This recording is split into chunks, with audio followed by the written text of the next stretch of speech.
Hi, I'm Emily. I'll be your storyteller today. Many of you use these stories to fall asleep. So before we begin, take a moment to like the video and subscribe. Also, where are you watching from, and what time is it there? Now get comfortable. Close your eyes and let the sound of the rain guide you into the story. The decision to move into the Blackwood Arms was a practical one, but it felt romantic. I was 26, determined to carve out a life for myself in a city that felt perpetually oversized and indifferent. The building was a pre-war relic, a brick and limestone sentinel standing on a street lined with aging oak trees. It had character, something the sterile glass and steel new builds I could barely afford completely lacked. My apartment, 6A, was small, but it was all mine. The rent was reasonable, and the commute to my job as a junior graphic designer was a manageable 20 minutes. My first week was a whirlwind of blissful domesticity. I painted the walls a soft, calming gray and spent hours assembling flat pack, furniture, my knuckles scraped and my muscles aching with a satisfying sense of accomplishment. The apartment had good bones. High ceilings, a charming, non-functional fireplace, and original hardwood floors that groaned and creaked like an old ship. These sounds were a comfort, the building's way of telling me its stories, of welcoming me into its long history. I felt a sense of peace here I hadn't felt in years. The building's most significant flaw, which the realtor had conveniently downplayed, was its abysmal sound insulation. This was a place built in an era before people truly valued acoustic privacy. I could hear the faint murmur of my next-door neighbor's television in the evenings, the muffled sound of the couple below me arguing about dinner. But it was all part of the charm, I told myself. It was the sound of life, of a community existing in close quarters, and it made me feel less alone in my newfound solitude. My immediate upstairs neighbor, however, seemed to be the exception to the rule.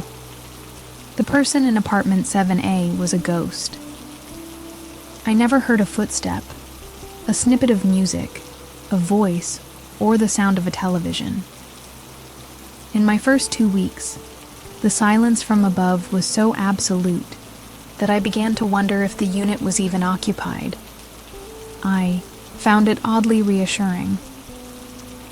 Of all the neighbors to have in a building with paper-thin ceilings, a quiet one was surely the greatest blessing. My days fell into a comfortable rhythm. I'd work at the design agency until 6, come home, make a simple dinner, and spend my evenings reading or working on my own freelance projects. I loved the feeling of closing my own front door on the world, of sinking into the couch with a cup of tea, surrounded by my own things. The apartment was my sanctuary, a space that was entirely, completely mine, shaped by my own tastes and habits. I was independent. I was content. The Blackwood Arms had its own unique ecosystem. There was Mrs. Gable in 3B, a sweet elderly woman who grew an impressive array of herbs on her windowsill. There was the young couple in 6C who were professional musicians and whose faint arguments were often followed by the beautiful sound of a cello being tuned. I would see them in the ornate, cage-like elevator or the mailroom, and we would exchange tired, polite smiles. I was a quiet observer of this vertical neighborhood. I made a point of introducing myself to the building manager, Mr. Henderson, a kind, weary man who seemed as old as the building itself. He had a small, cluttered office in the basement that smelled of dust and pipe tobacco. He gave me a copy of the building rules and my spare keys, his hands trembling slightly. He confirmed my suspicion about the thin walls, advising me to be mindful of my own noise levels after 10 p.m., a rule I was more than happy to follow. The quiet from apartment 7A continued. I never saw anyone enter or leave the apartment. No. Mail piled up outside the door when I walked past on my way to the incinerator chute at the end of the hall. I assumed my neighbor was a pilot, a traveling salesperson, or perhaps just a profound recluse.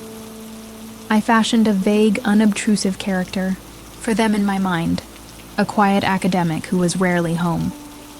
It was a fiction that made the silence feel normal, understandable. My apartment truly felt like a haven. The evening light would filter through the large old windows, casting long, warm shadows across the creaking hardwood floors. I loved the radiator's gentle hiss in the evenings, a comforting sound against the distant backdrop of city traffic. I was creating a life here, a quiet, simple, and stable life. The anxieties of my past, the uncertainties of my future, all seemed to fade away within these walls. I felt safe. I had found my small pocket of peace in the heart of a chaotic city. The building, with all its groans and murmurs, felt alive, and I was a part of it. I was Clara, the quiet girl in 6A.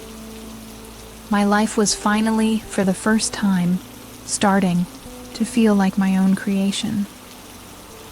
I was blissfully unaware that my peace was built on a fragile foundation, and that the silence from the apartment above was not a blessing, but a vacuum waiting to be filled.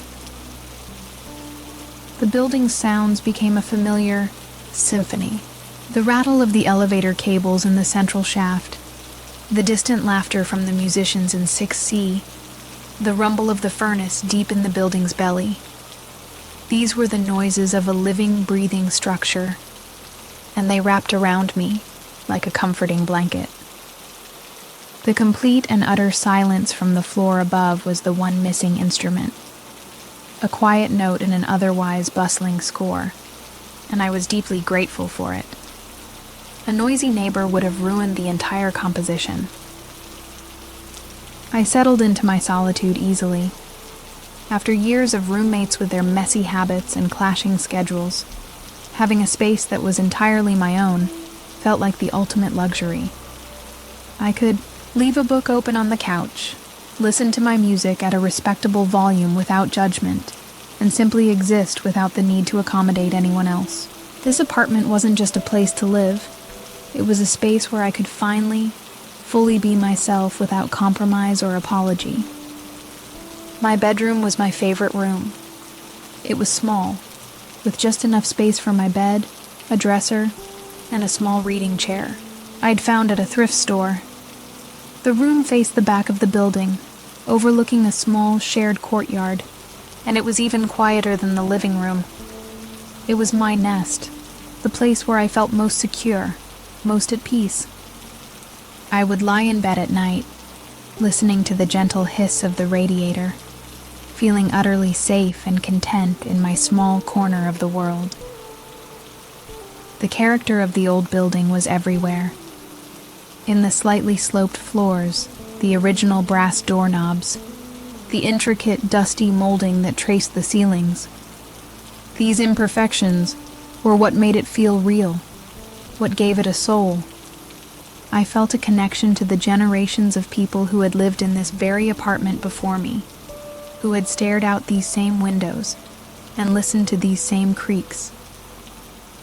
I felt like a custodian of a small piece of history. I made a few friends in the building, mostly through brief, pleasant encounters in the lobby.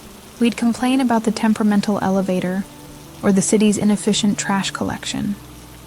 We were a community of strangers, bound together by a shared address and the quirks of our ancient building.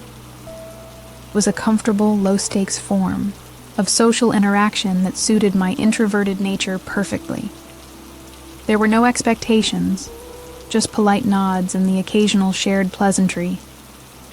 The thought of my upstairs neighbor in 7A would occasionally cross my mind, fleeting curiosity. I wondered what they did for a living that allowed for such a silent, unobtrusive existence.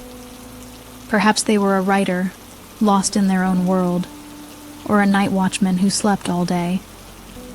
The mystery was a minor one, a small unanswered question in my otherwise ordered life. The silence was a gift, and I wasn't about to question it too closely.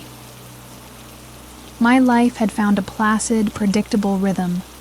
Work, home, freelance projects, sleep. The weekends were for exploring the city, visiting museums, and slowly turning my apartment into a home. It was a simple life, but it was mine. The chaos and drama of my early 20s felt like a distant memory, a story about a different person.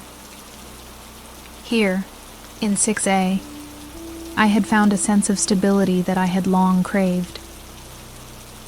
I never felt lonely. The building's ambient sounds, the murmurs of life around me were company enough. They were a reminder that I was part of a larger whole, yet comfortably detached within my own private space. This was the perfect balance for me. I could engage when I wanted and retreat when I needed to. The Blackwood Arms, with its thin walls and quiet ghosts, felt like it had been designed just for me. The feeling of safety was absolute. I would double lock my front door at night, a habit from my previous, less secure apartments, and feel the solid thud of the deadbolt slide into place.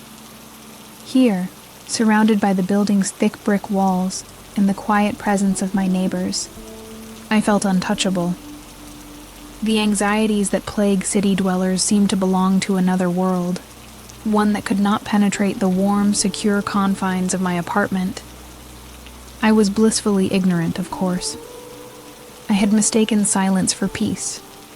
I had assumed that an empty space on the building's sonic canvas meant an empty apartment. I had no idea that the most terrifying sounds are not the loud, sudden ones, but the quiet, deliberate ones that begin in the dead of night. My cozy sanctuary, with its creaking floors and hissing radiators, was about to introduce a new, horrifying instrument to its symphony, and it would be playing just for me. The first time I heard the sound, I had been living in the Blackwood Arms for just over 3 weeks.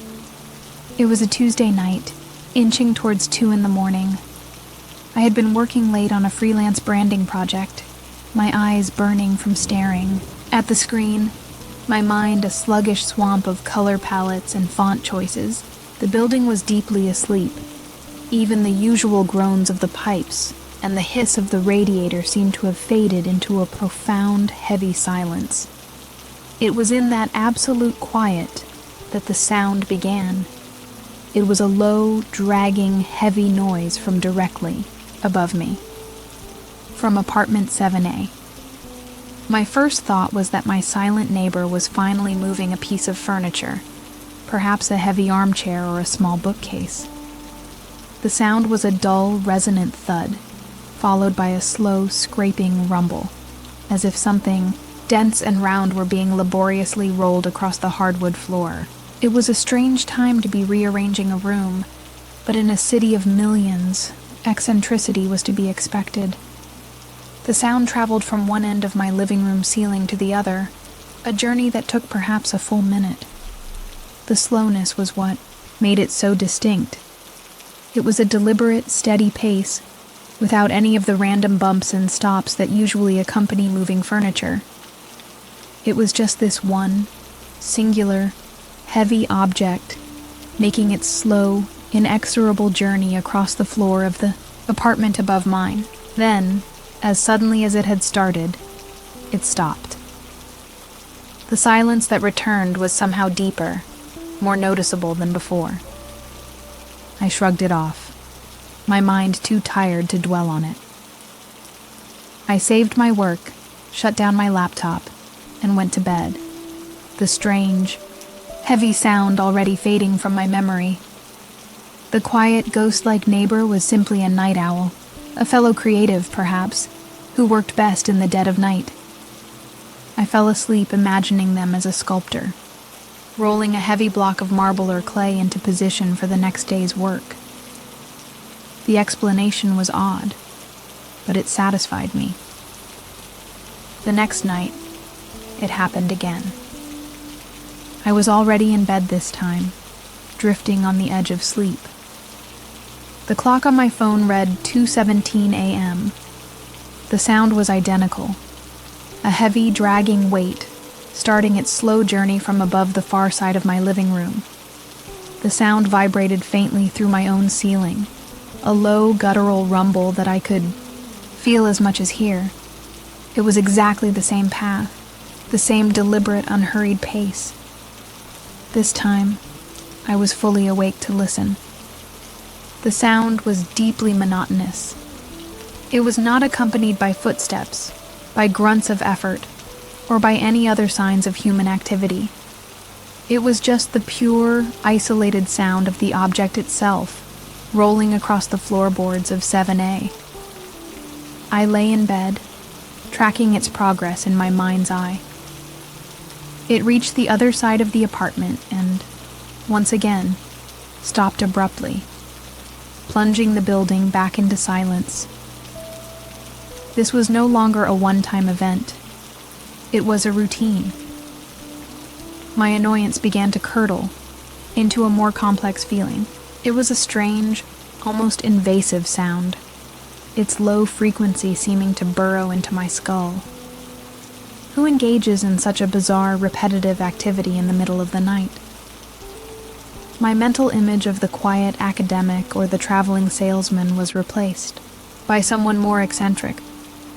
Perhaps it was a form of exercise, someone using an old-fashioned medicine ball. It was a strange thought, but it was the only one that seemed to fit the sound. The third night, I was waiting for it. I sat on my couch in the dark, my ears straining towards the ceiling. At 2:30 a.m., right on schedule, the performance began. Thud, drag, rumble. The sound of a bowling ball being slowly, carefully rolled across a wooden alley. I closed my eyes and tried to visualize the room above. Was it empty? Was the person rolling this object from wall to wall across a bare, open floor? The lack of any other sound was what made it so deeply unsettling. Now that I was listening intently, I could hear more detail. It wasn't a perfect roll. There was a faint, rhythmic scraping sound accompanying it, as if the object was not a perfect sphere, or as if the floorboards themselves were uneven and old. It was a dense, heavy, imperfect sound, full of a strange, textured gravity. It felt ancient, like the sound of a stone being dragged over another stone. My rational mind continued its desperate search for a logical explanation. Maybe it was a piece of industrial cleaning equipment. A floor polisher? But that made no sense. Why would someone be polishing the floors of their apartment every single night, between 2 and 4 in the morning? And why would it be just one slow pass? Each logical explanation I came up with seemed to unravel under the simple, strange reality of the sound itself. It was an activity that defied a normal, everyday purpose. The nightly ritual began to infect my days. I found myself tired at work, my focus blurred by a lack of deep, uninterrupted sleep. I would catch myself staring into space, my mind replaying the slow, dragging sound from the night before. My once peaceful apartment was starting to feel different. The silence in the evenings was no longer a comfort, but a prelude. The tense, quiet before the performance was set to begin. My sanctuary was slowly becoming a source of anxiety. I tried to ignore it. I bought a pair of expensive noise-canceling headphones and would try to sleep with them on, but the sound was of such a low frequency that I could still feel the vibration through my pillow. It was a physical presence, a tremor in the buildings, old bones that my technology could not filter out. It was a sound that demanded to be heard, that insisted on its own existence, regardless of my attempts to block it out. The consistency was what was truly starting to unnerve me. It was never earlier than 2 in the morning, and never later than 4. It was always the same path, the same speed, the same sound. It wasn't the sound of a person with a random late-night burst of energy. It was the sound of a task. A bizarre, pointless, and deeply unsettling task that was being performed with a strange kind of nightly discipline. Human behavior is rarely so precise. One night, I tried to record it. I sat on my couch with my phone's voice memo app open. The microphone pointed at the ceiling. I captured the sound, but the recording was a disappointment. It played back as just a low, muddy rumble, a bass-heavy noise that lacked the specific heavy character it had in person. It sounded like a passing truck or a faulty air conditioner. It was not proof of anything. It was just a meaningless noise, unable to convey the true, deliberate horror of the sound. This failure to capture it, to prove its specific nature, made me feel isolated. How could I complain to the building manager about a low rumble? He would dismiss it as the normal sounds of an old building. I had no evidence, nothing but my own perception. The sound was a private torment, a phenomenon that existed only for me, in my apartment, in the dead of night. The thought that I was the only one hearing it was a new and unwelcome source of fear. Despite the lack of proof, my resolve hardened. I couldn't continue to live like this. My work was suffering, my peace was shattered, and my own home was starting to feel like a hostile environment. The silent, mysterious neighbor in 7A was no longer an object of idle curiosity.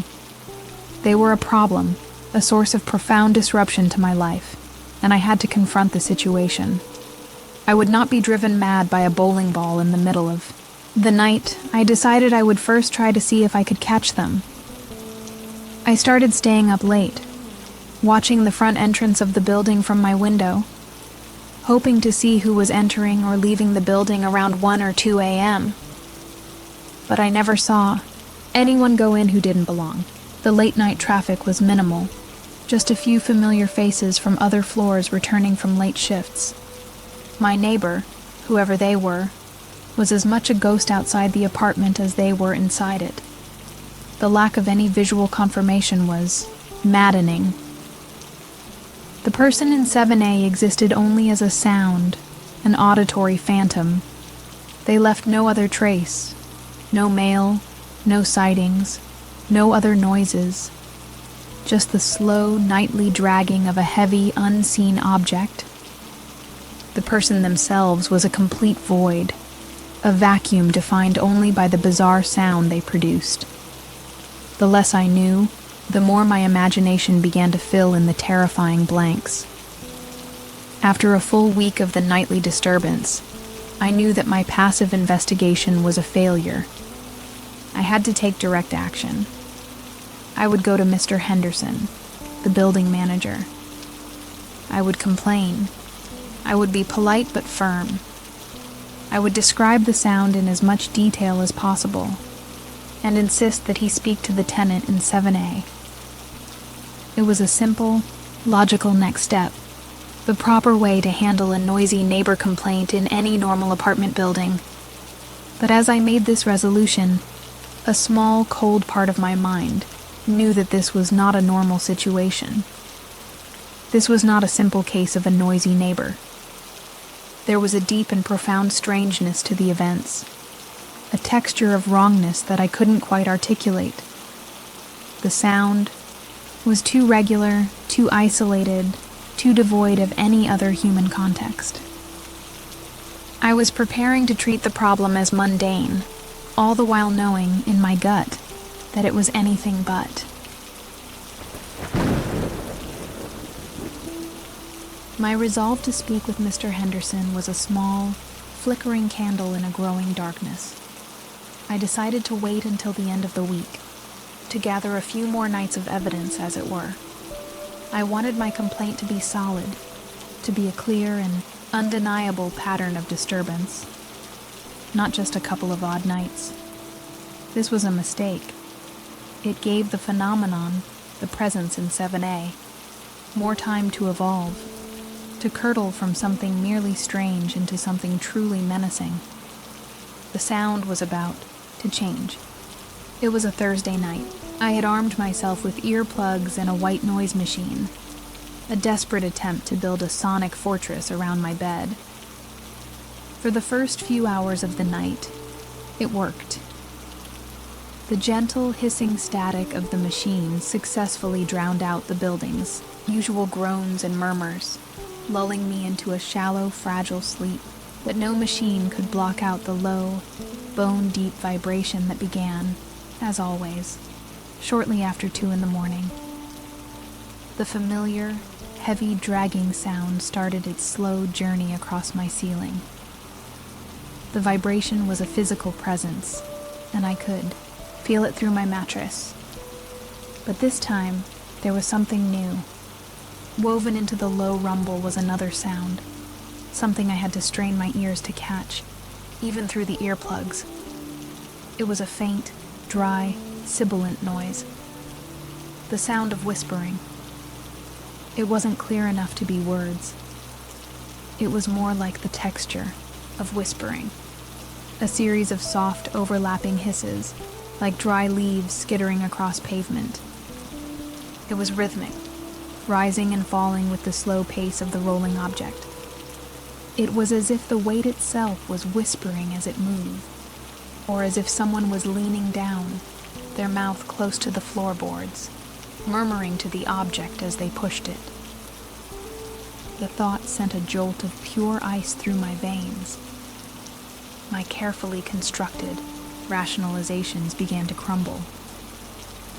An eccentric with a medicine ball was one thing. A person whispering to a heavy, rolling object in an otherwise silent apartment at 3 in the morning was another thing entirely. This new element was intimate. It was personal.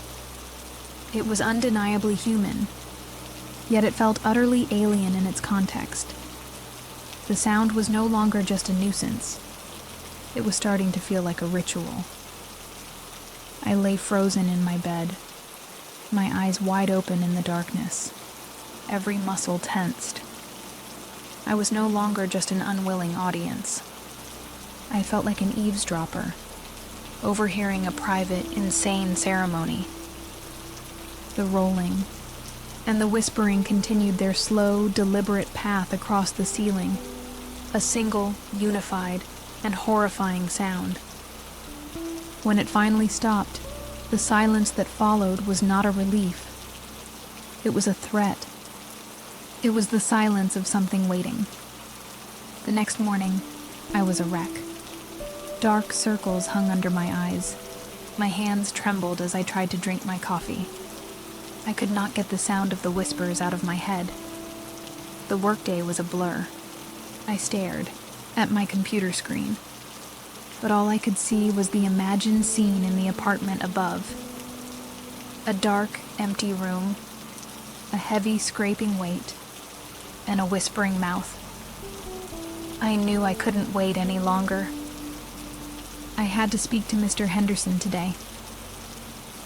After work, I didn't go straight up to my apartment. I took the creaking elevator down to the basement, to the small, cluttered office of the building manager. My heart was pounding with a mixture of anxiety and determination. I was rehearsing my speech in my head, trying to sound like a calm, rational tenant, not the sleep-deprived, terrified woman I was quickly becoming. I needed him to take me seriously. I knocked on his office door. A moment later, I heard his slow, shuffling footsteps, and the door opened with a groan. Mr. Henderson looked at me over the top of his spectacles, his expression one of mild, weary curiosity. "Miss Clark," he said, his voice raspy. "Is everything all right with the apartment? The radiator behaving itself?" His mundane concern felt like it was from another world, a world where the only problems were plumbing and heating. "Mr. Henderson," I began, my voice steadier than I expected. "I need to file a noise complaint about the tenant in the apartment directly above me in 7A. I explained the situation as calmly as I could. I described the heavy rolling sound, its consistency, its late hours. I chose my words carefully, omitting the whispers for now, afraid that detail would make me sound unstable. I just wanted him to talk to the tenant, to make the noise stop. Mr. Henderson listened patiently, his head tilted slightly. He didn't interrupt, but I could see a familiar sort of skepticism forming in his weary eyes. It was the look of a man who had heard every possible complaint a tenant could conceive of over his long career. A heavy, rolling sound. It was vague. It was the kind of thing that could easily be dismissed as the normal groans of an ancient, settling building.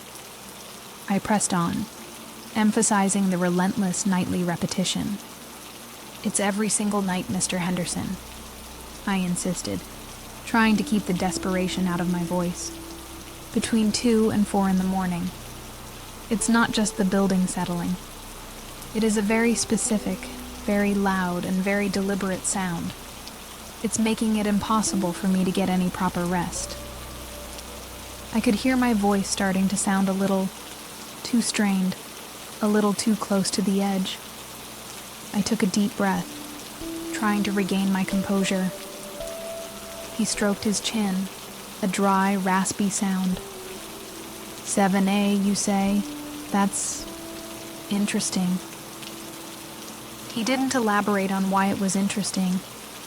Instead, he offered the platitudes I had expected. "This old building makes a lot of strange noises, Miss Clark. The plumbing, the heating. Sound travels in very peculiar ways through these old walls. What you're hearing could be coming from 2 floors away, for all we know. It's hard to pinpoint these things." I felt a surge of frustration. He was already dismissing me, filing my complaint away under the category of creaky building. I stood my ground. "With all due respect, sir, I know the difference between the sound of pipes and the sound of something heavy being dragged across a floor. It is coming from directly above my apartment. I would appreciate it if you would just have a word with the tenant. That's all I'm asking." My firmness seemed to register with him. He gave a slow, tired nod. "All right, young lady. All right. I'll look into it. I have to go through my paperwork, see who exactly is registered for the unit at present. I'll make a call tomorrow morning and ask them to be more mindful of their neighbors. I can't promise more than that." It wasn't the immediate resolution I had hoped for, but it was something. It was a start. I thanked him and left his stuffy basement office, the smell of pipe tobacco clinging to my clothes. Walking back up to my apartment, I felt a small sliver of hope. I had done the right thing. I had followed the proper channels. The problem was now in someone else's hands. Mr. Henderson would make a call. The eccentric neighbor would be chided for their strange nocturnal habits, and the noise would stop. My life could go back to normal. But as I unlocked the door to 6A and stepped inside, the apartment felt different. It no longer felt like my private sanctuary. It felt like a crime scene, a place I had just reported to the authorities. The ceiling seemed lower, more oppressive. I was acutely aware of the space above me, of the floorboards that separated my world from the source of my torment. The apartment felt tense, as if holding its breath, waiting for a verdict. That evening, I couldn't focus on anything. I tried to read, but my eyes just scanned the same page over and over. I tried to work, but my designs felt uninspired and flat. My mind was consumed with a single thought. Would the sound come again tonight? Or had my complaint, my single act of defiance, been enough to break the cycle?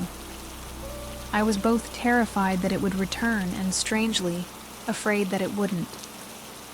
If it stopped, it would confirm its human source. But if it continued, what did that mean? As the night deepened, my anxiety grew. I found myself watching the clock, the hours ticking by with agonizing slowness. 10 o'clock. Midnight. 1 in the morning. I went to bed, but didn't even try to sleep. I just lay there in the darkness, my ears straining, listening to the silence, waiting for it to be broken. I was a prisoner waiting for the verdict of my jailer. Now, the silence itself was a form of torture. It was filled with anticipation. Every creak of the building was a potential prelude. Every distant siren was a distraction. I was focused entirely on the space above my head. My complaint to Mr. Henderson had changed the dynamic. Before, I was a passive victim. Now, I had poked the beast. And I lay there, wide-eyed in the dark, waiting to see if the beast would poke back.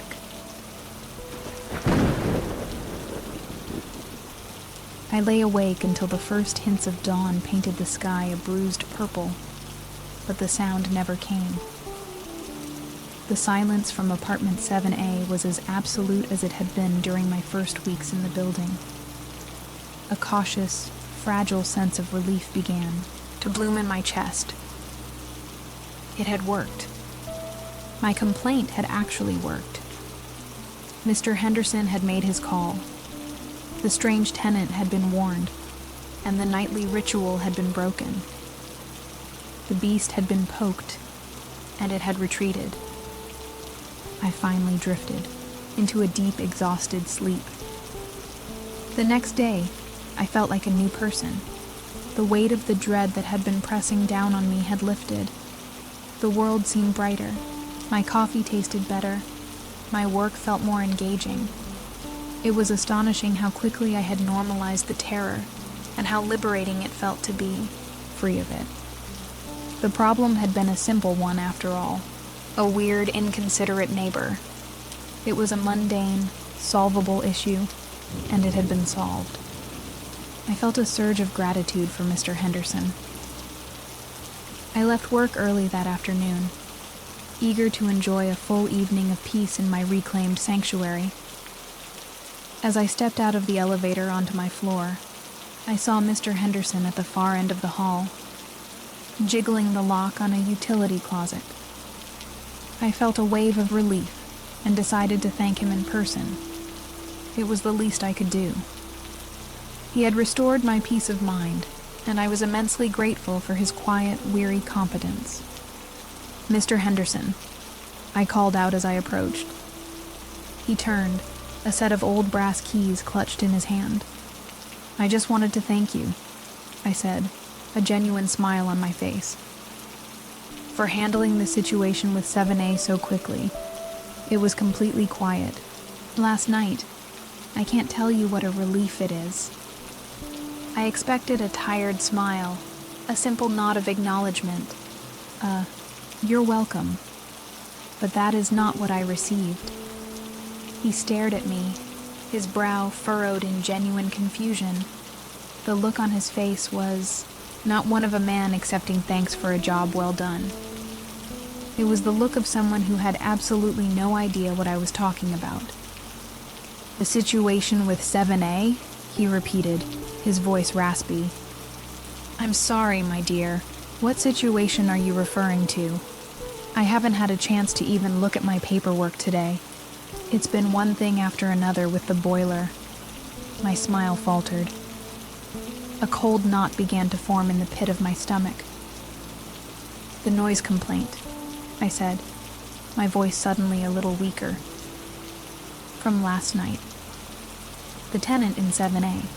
You said you were going to call them this morning." I watched his face, praying for a flicker of recognition, a sign that he was just being forgetful. But there was none. There was only deepening, profound confusion. "Miss Clark," he said slowly, his eyes full of a weary concern, "I believe there has been a misunderstanding. I haven't spoken to anyone about apartment 7A. He sighed, a sound heavy with the dust of the old building. "In fact, I'm not sure who I would even call." He looked down the hall towards the door of the apartment above mine, then back at me, a strange, pitying look on his face. The cold knot in my stomach tightened into a ball of ice. "What do you mean?" I whispered, my voice barely audible. "The tenant, the person living there." He shook his head slowly, the keys in his hand jingling with a sound like tiny discordant bells. "That's just it, my dear," he said, his voice soft and gentle, the way you speak to someone who is confused or unwell. "There is no tenant in apartment 7A. I stared at him, my mind refusing to process the words. "What? That's impossible. I hear them every night. I hear them moving things. The whispers, the dragging, the heavy rolling weight. It was real. I had heard it. I wasn't crazy. I felt a frantic, desperate need to make him believe me, to make him see the truth that was so terrifyingly real to me." He gave me a sad, sympathetic smile. "I'm sorry, Miss Clark, but you must be mistaken. Sound travels in this old building. Perhaps it's the folks in 8A you're hearing. But apartment 7A, that unit has been completely vacant for the last 6 months." He paused, letting the words sink in. "The previous tenant left the country. The unit is undergoing a very slow, very intermittent renovation, but no one has been in there at night. I can assure you of that. Vacant." The word hung in the air between us, heavy and impossible. It did not compute. My brain, which had been so certain, so grounded in the reality of my own senses, could not find a place for this information. A vacant apartment does not make noise. A vacant apartment does not have a tenant who whispers to heavy, rolling objects in the dead of night. My entire logical framework for the disturbances shattered in an instant, leaving me in a state of pure cognitive dissonance. "No," I said, shaking my head, a desperate denial rising in my throat. "No, you have to be wrong. There is someone there. I hear them every single night. I'm not imagining it." My voice was rising, becoming more frantic. I saw the look of pity in Mr. Henderson's eyes deepen, and I realized how I must sound to him, like a hysterical young woman, unable to distinguish the groans of an old building from reality. He held up a hand, a gesture meant to be calming. "The renovation crew comes in some days. Maybe you heard them?" he offered, a weak attempt at a rational explanation. "No," I insisted. "This is at night, between 2 and 4 in the morning, every night. A heavy, dragging sound." I was pleading with him now, begging him with my eyes to believe me, to offer me an explanation that made sense, anything other than the terrifying impossibility he had just presented. He sighed again, a long, weary sound. "Miss Clark, I don't know what to tell you. I hold the only key to that unit besides the owner, who lives in another country. No one has been authorized to be in there after 5 p.m. The apartment is empty. Dust sheets on the furniture, tools, packed away. There is no one living in 7A. His certainty was absolute, a stone wall against which my own reality was crumbling. I stumbled back towards my own apartment door, my mind reeling. I mumbled a thank you, though I don't know why, and fumbled with my keys, my hands shaking too badly to fit the key in the lock on the first try. I felt his worried, pitying gaze on my back.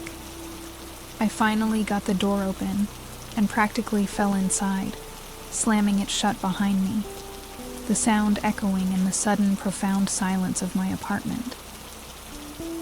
I leaned against the door, my heart hammering against my ribs. Vacant, empty. The words echoed in my head, but the sound had been so real, so solid.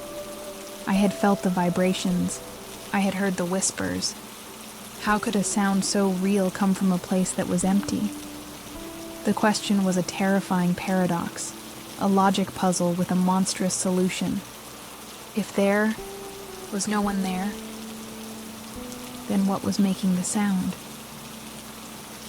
My sanctuary, my peaceful haven, was suddenly a place of terror. My gaze drifted upwards to my own ceiling, which now seemed thin and fragile, like a veil separating me from an impossible reality. The silence from above was no longer a relief. It was a lie. It was the silence of a void that should not, could not be producing noise. It was the most terrifying silence I had ever heard. The fear that began to creep in was of a different nature entirely. It was no longer the simple annoyance of a noisy neighbor.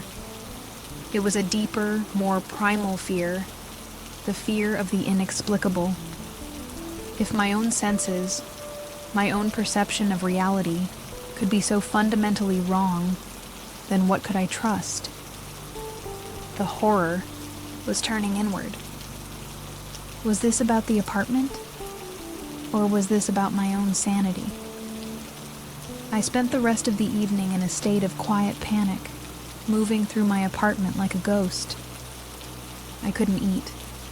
I couldn't read. I just sat on my couch, staring up at the ceiling, waiting. The sun went down, and the familiar, comforting sounds of the building began. The neighbor's TV, the cello music. But they brought no comfort. They were sounds from a normal world, a world I no longer felt a part of. As the hour grew late, I found myself dreading the silence that was to come. Before, I had dreaded the noise. Now, I dreaded the possibility of it. If it came again tonight, it would confirm that something impossible was happening. If it remained silent, it would mean nothing.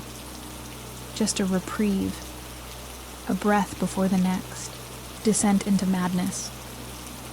I was trapped, not by the sound, but by the utter lack of explanation for it. My world had come unmoored from logic, and I was adrift in a sea of terrifying uncertainty. Sleep did not come that night. I lay in bed, rigid, my ears straining against the silence, listening for a sound that I both dreaded and desperately needed to hear again. If the sound came, it meant I wasn't crazy. If it didn't, it meant nothing. The silence was a form of torture, a void of information that my mind rushed to fill with horrifying possibilities. Was I losing my mind? Had the stress of my new life finally cracked something deep inside me? The doubt was a poison, seeping into every thought. But as the hours ticked by and the silence held, a new theory began to form, pushing aside the fear of my own insanity. Mr. Henderson had said the apartment was vacant. He had said no one was supposed to be there. What if he was right, but I was also right? What if someone was in apartment 7A who wasn't supposed to be? A squatter, a transient, someone who had found a way in and was living secretly in the empty space above my head. This idea, as frightening as it was also a lifeline. It was a rational, real-world explanation for an irrational seeming problem. It explained the noise, the late hours, the lack of any normal signs of tenancy. A squatter would move at night to avoid detection. They would have no mail, make no phone calls, and they might engage in strange, repetitive behaviors born of addiction or mental illness. The puzzle pieces, terrifyingly, started to fit together. This new theory galvanized me. The fear was still there, but it was now focused on a tangible threat, a person who had broken into the building, a person who was trespassing just a few feet above my head. This was not a matter for a building manager anymore. This was a matter for the police. My resolve hardened. I would not be a victim. I would take action.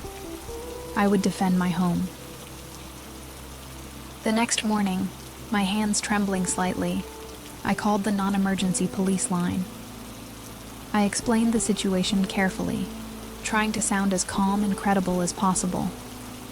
I reported a suspected intruder in the vacant apartment above mine, detailing the strange noises I had been hearing nightly.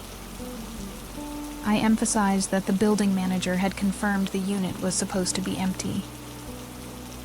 The dispatcher listened, took my details, and promised to send a car to investigate. The wait for the police was excruciating. I sat in my living room, watching the street through my window, my stomach churning with anxiety. What if they found nothing? They would think I was a hysterical woman wasting their time, just as Mr. Henderson did. But what if they found someone? The thought of a confrontation, of a stranger being dragged out of the apartment above, was just as terrifying. I was caught between the fear of being wrong and the fear of being right. Finally, a police cruiser pulled up in front of the building. 2 officers got out, their expressions bored and professional. I watched as they went inside, and a few minutes later, I heard a knock on my door. It was one of the officers, accompanied by a very weary-looking Mr. Henderson, who was jingling his large ring of keys. "Ma'am," the officer said, "Mr. Henderson is going to let us into 7A to take a look around. Would you like to wait here?" I shook my head. "No," I said, my voice firmer than I felt. "I'd like to be there." I needed to see it for myself. I needed to see the empty room or the squatter's nest with my own eyes. I needed confirmation. The officer shrugged, and together, the 3 of us walked the few steps down the hall and stood before the door of apartment 7A.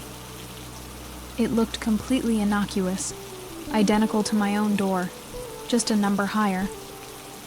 Mr. Henderson selected a key and inserted it into the lock. The sound of the deadbolt retracting was unnaturally loud in the quiet hallway. The officer placed his hand on his sidearm, a gesture that made my breath catch in my throat. He pushed the door open slowly, revealing a dark, silent interior.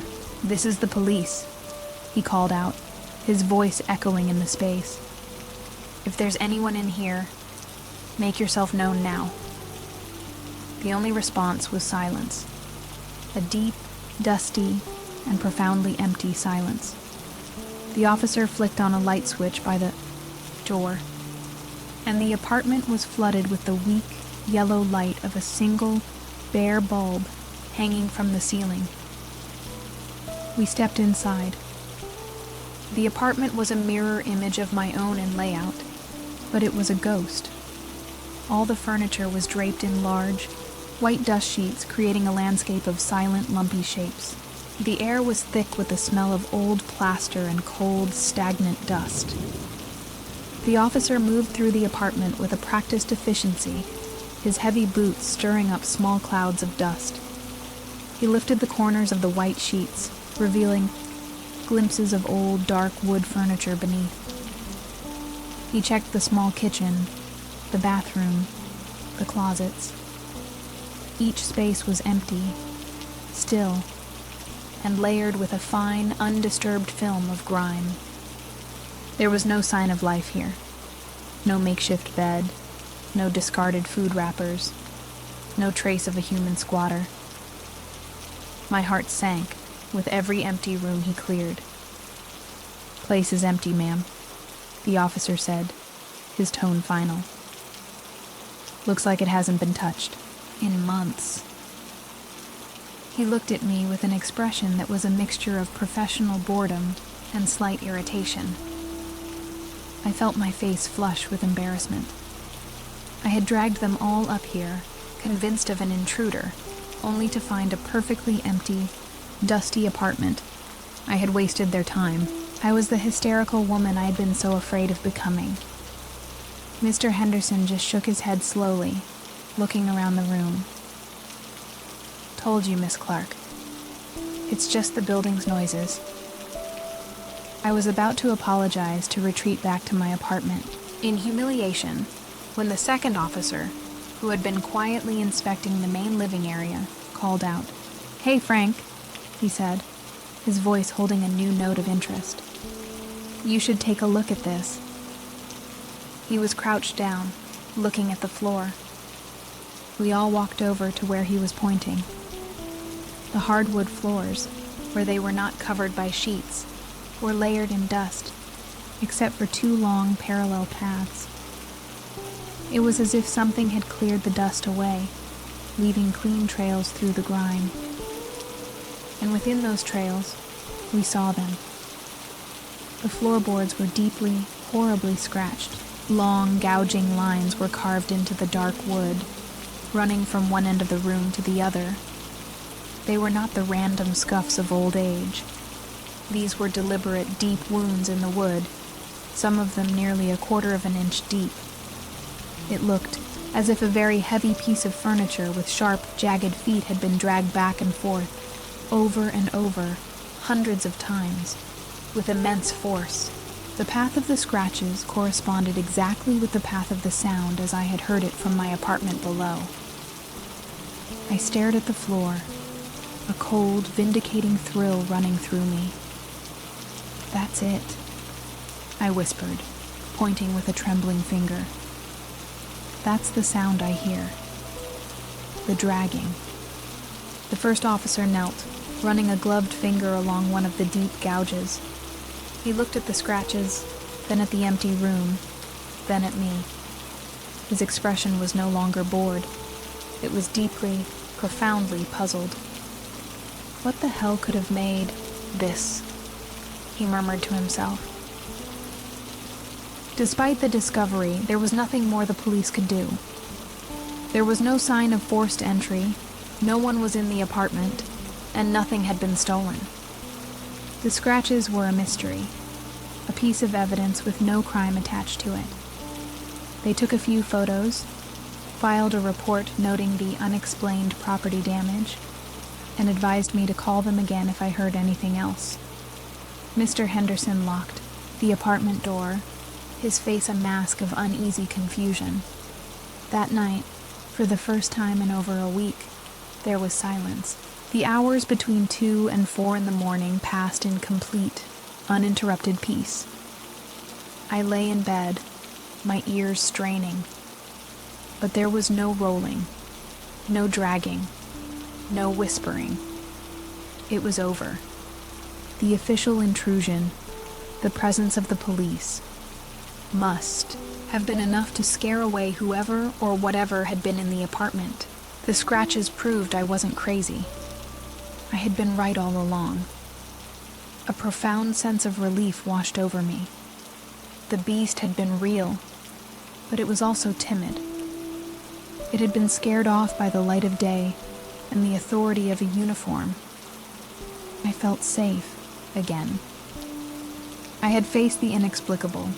I had held my ground, and I had won. The validation of the scratches was a shield against any lingering self-doubt. The problem, it seemed, was finally, truly solved. This peace, this hard-won silence, lasted for 3 beautiful, glorious nights. I slept deeply, my dreams untroubled by low, rumbling vibrations. The apartment felt like mine again, but I was foolish to believe it was over. I had mistaken a brief tactical retreat for a permanent surrender. The entity in 7A was not gone. It had simply been observing, learning from the intrusion, and when it returned it would be closer, and the rules of its terrifying game would have changed entirely. The 3 nights of silence were a healing balm. I began to trust my apartment again, to believe in its quiet. The memory of the rolling sound started to feel distant, like a bad dream that was fading with the morning light. the scratches on the floor of 7A were my proof that it had been real, but the silence was my proof that it was over. I had stood up to the strangeness, and the strangeness had blinked. My life, I believed, was returning to the peaceful, predictable rhythm I had worked so hard to build for myself. On the fourth night it returned, and it was worse. The change was subtle at first, a difference in texture and proximity. Before, the sound had been clearly on the floor of the apartment above, a noise happening in another separate space. Now, it was closer. It felt like it was happening just inches above my head, in the dark, hollow space between my ceiling and the floorboards of 7A. The sound had descended. The rolling was still there, the familiar, heavy, dragging weight. But it was clearer now, sharper, without the muffling effect of the floorboards and insulation. I could hear every scrape, every granular detail of its uneven journey. It was a raw, unfiltered sound, and its new proximity made it feel infinitely more threatening. It was no longer in my neighbor's apartment. It was now in the very structure of the building, in the unseen space directly above me. And there was a new sound. After the slow, deliberate roll from one side of the room to the other, there was a pause. And then, a series of soft, rhythmic taps, tap, tap, tap, tap. It was a gentle, almost questioning sound, and it came from directly above my bed. It was as if the entity had finished its main task and was now trying to get my attention. A soft, polite knocking on the ceiling from an unseen hand. The sound made every muscle in my body lock tight with fear. The whispers were back too, but they were different now. No longer faint and woven into the rolling sound, they were clearer, drier.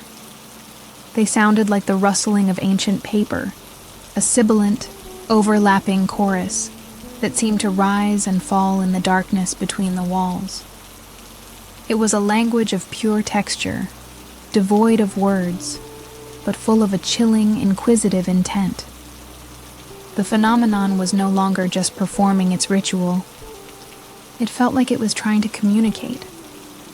My brief sense of peace was shattered, replaced by a new and more potent form of terror.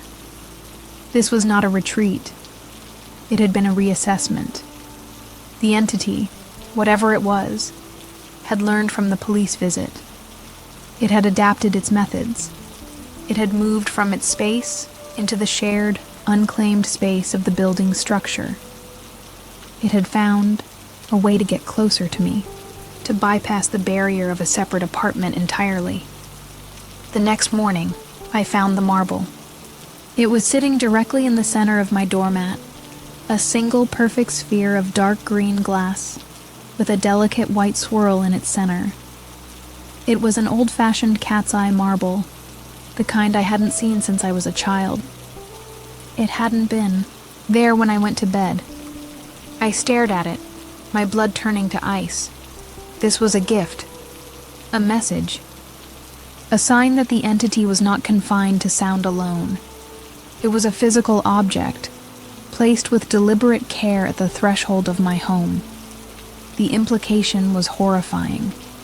It meant that the entity could move outside of apartment 7A. It could navigate the hallways of the building, silently, in the middle of the night, and leave me a token. It was a violation of a new and terrifying kind. The haunting was no longer contained to the space above me. It was now at my front door. I picked up the marble with a trembling hand. It was cold and smooth, surprisingly heavy for its size. I brought it inside and locked my door, my heart hammering against my ribs. I was being toyed with. This was a game. The sounds in the night were the performance, and this marble was the ticket stub, a souvenir left behind to prove that the performance had been real. that the entity had been there. My mind raced, trying to find a logical explanation. A child from another floor could have dropped it. Mr. Henderson could have found it and left it there, thinking it was mine. But I knew, with a certainty that defied all logic, that neither of those things was true. The marble was from the haunter. It was a calculated move, designed to escalate the fear, to prove that its reach was longer than I had ever imagined. I didn't throw the marble away. I couldn't. It felt too important. I placed it on my kitchen counter where it sat, a small, dark, and glossy sphere of dread. It was a tangible piece of the nightmare, the only part of it I could hold in my hand. It was proof, not for the police or for Mr. Henderson, but for me. It was a reminder that I was not imagining the strangeness, that something real and intelligent was behind these events, and it was now making direct contact. The nights that followed were a new kind of hell. The sounds from the space between the floors became more varied, more complex. The rolling and the whispers were the main performance, but now there were improvisations. Sometimes I would hear a frantic, dry scratching, like rats with claws, made of sandpaper. Other times, the gentle tapping would be replaced by a single, hard thud against the ceiling, directly above my head, as if something had been dropped from a great height. Then came the dust. I woke one morning to find a fine, grayish-white powder coating my bedside table and the cover of the book I was reading. I looked up. The ceiling above was a flawless, unbroken expanse of white plaster. There were no cracks, no holes. Yet, the dust was undeniably there. It was plaster dust. The vibrations, the sounds from the space above, were so intense that they were shaking the very structure of the building loose, particle by particle. The dust was a terrifying escalation. It meant the barrier between my apartment and the source of the sound was not just acoustic. It was physical, and it was degrading. The entity was not just a presence in the void above. It was an active force, its nightly rituals causing a slow, steady erosion of my own space. It was seeping into my world, grain by grain. I started waking up with the dry, chalky taste of it in my mouth. My apartment, my sanctuary, was now a place of constant, low-grade forensic investigation.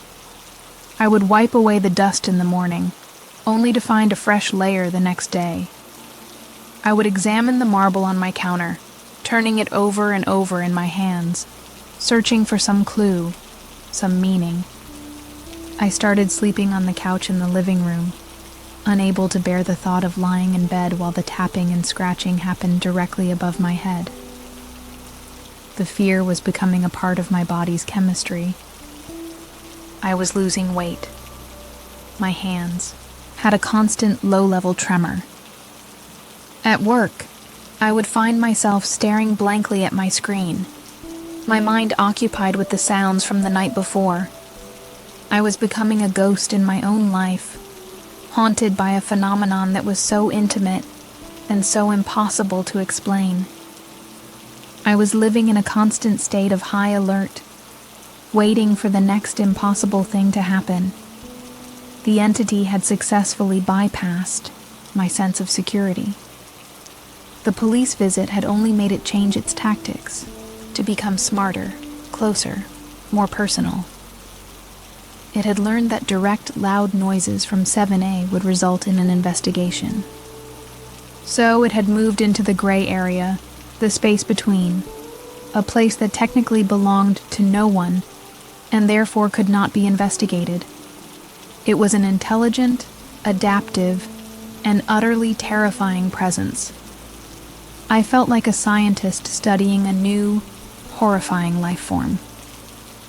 I started keeping a log, a small notebook where I would detail the time and nature of each sound, the location of the dust, any new anomalies, the rolling, the whispers, the tapping, the scratching, the marble, the dust. It was a catalog of my own private horror story, a desperate attempt to impose order and observation onto something that defied both. But I knew this was not sustainable. I was living on a knife's edge, and my grip was slipping. The entity was not just making noise anymore. It was encroaching. It was leaving me gifts. It was shaking my world apart, bit by bit. The physical barrier of my ceiling was proving to be just as flimsy as the logical barriers I had tried to erect in my own mind. I would lie on my couch at night, the marble a cold, heavy weight in my pocket, and listen to the sounds from the ceiling. The space between. It was a place I couldn't see, couldn't access, couldn't prove. The entity had found the perfect place to live. The perfect place to conduct its nightly work. It was as close as it could possibly be without being in the same room. And I knew, with a certainty that chilled me to the bone, that it was only a matter of time before that final barrier was breached.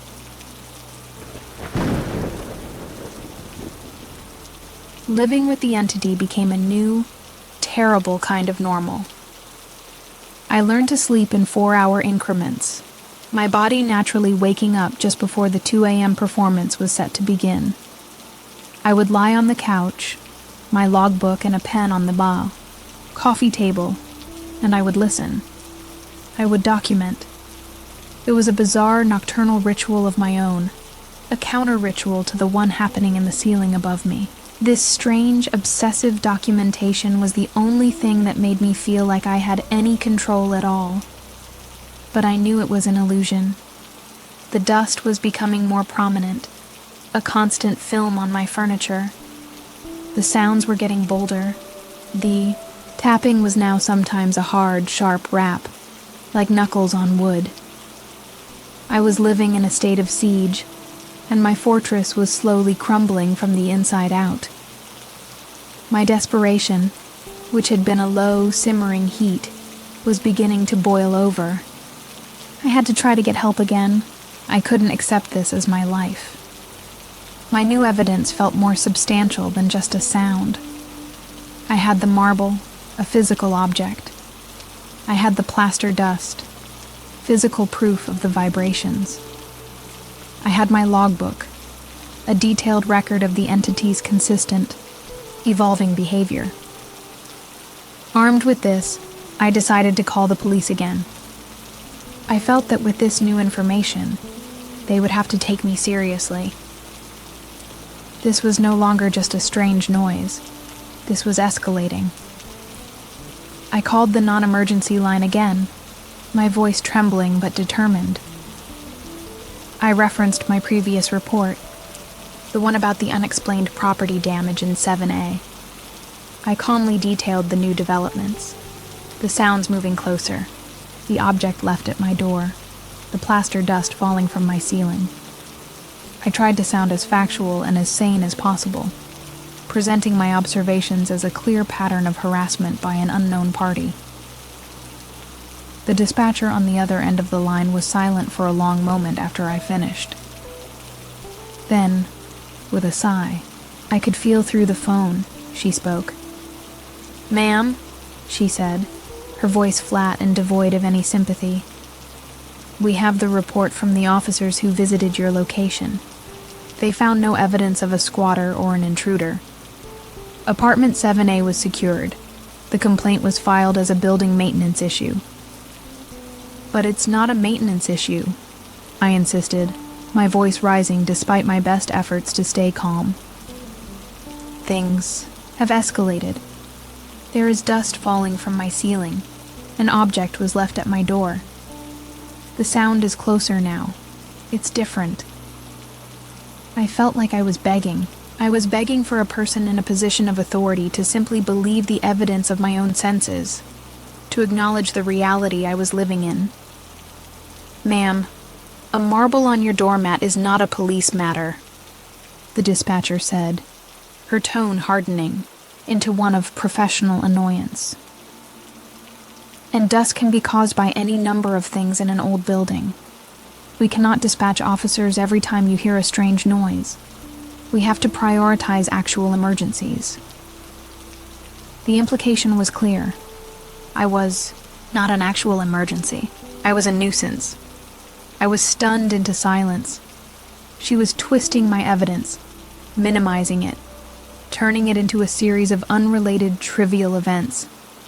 The marble, in her hands, became a child's lost toy.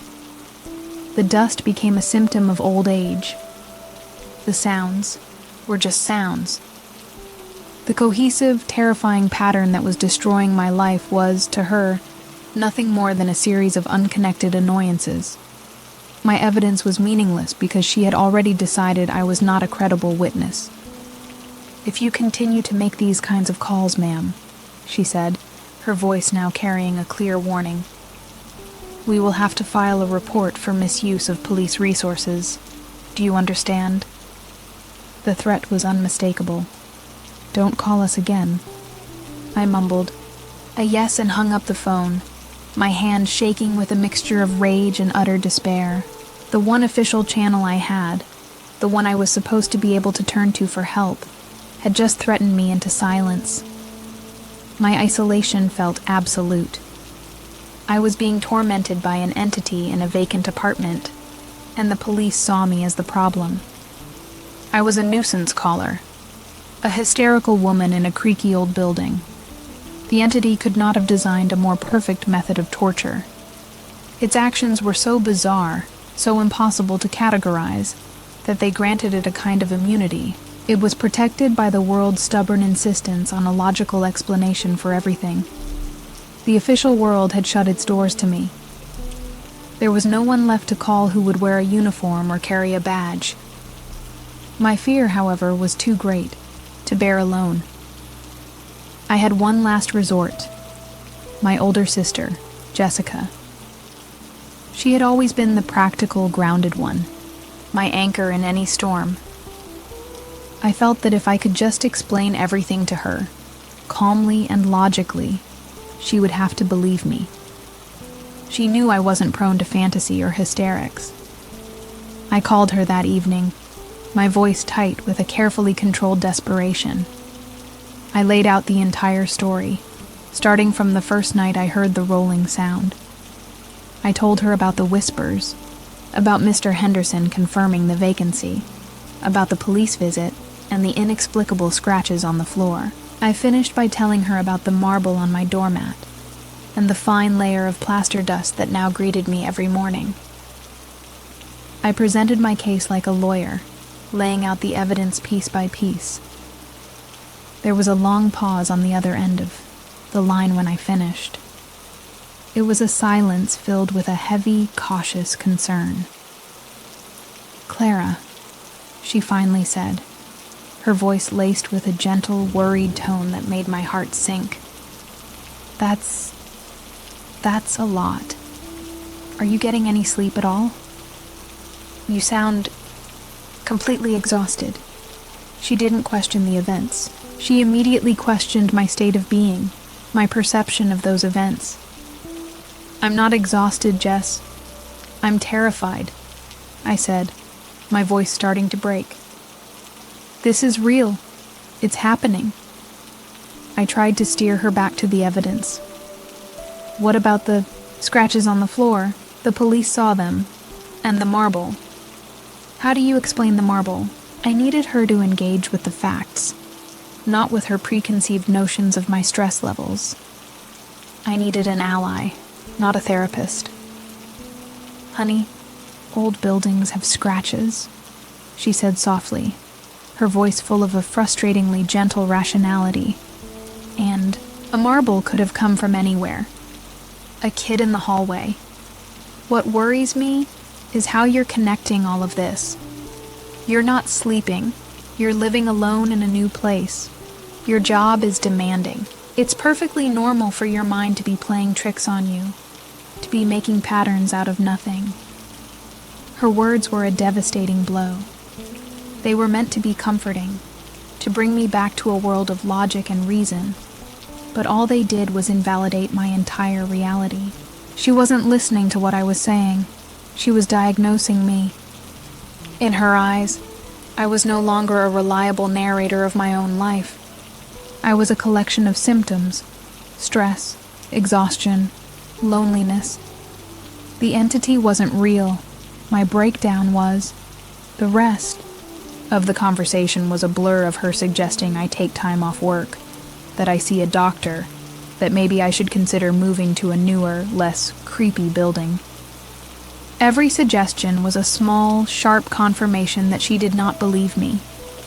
She loved me, and her love was telling her that I was unwell. It was, in its own way, more painful than the dispatcher's cold dismissal. This was a rejection born of care. I hung up the phone feeling more alone than I had ever felt in my life. I had been officially dismissed by the authorities and lovingly dismissed by my own family. There was no one left. The entity had achieved its masterstroke. It had created a form of torment so perfectly unbelievable that it had turned me into an island, completely cut off from the mainland of shared consensual reality. My fear was my own private country now, and I was its only citizen. I sat on my couch in the silent apartment, the logbook of my terrors open on my lap. It was the only place where my story was treated as fact.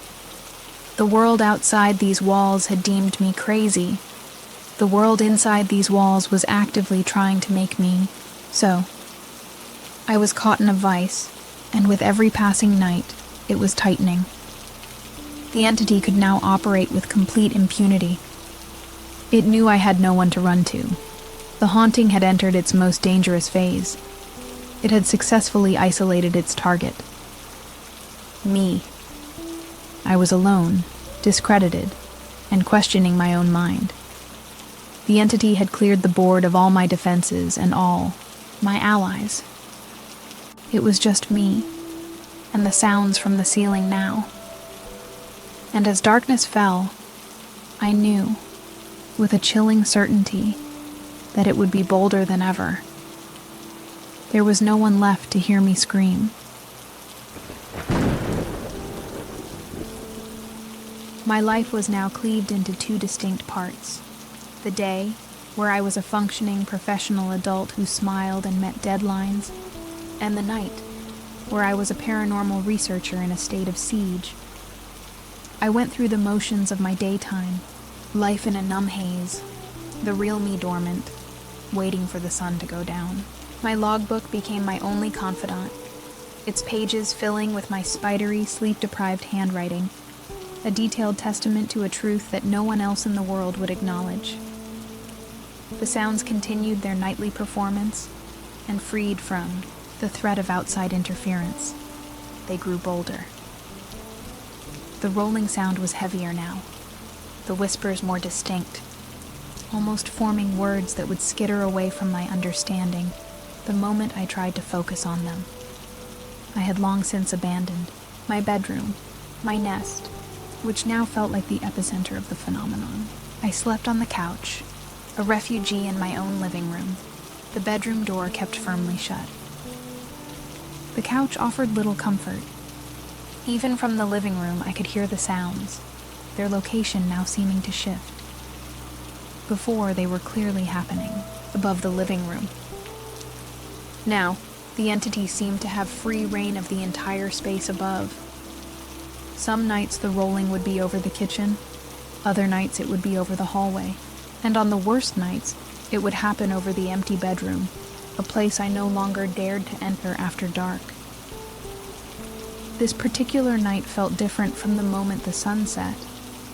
The air in the apartment was heavy, static, charged with a kind of expectant energy.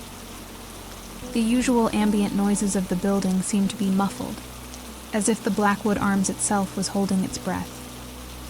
I felt a deep, primal sense of dread that went beyond my usual nightly anxiety. Something was coming. The performance tonight would be a special one. I tried to distract myself, turning the television onto a loud, mindless sitcom, but the canned laughter felt hollow and intrusive. My senses were focused entirely on the ceiling, on the silence that I knew was temporary.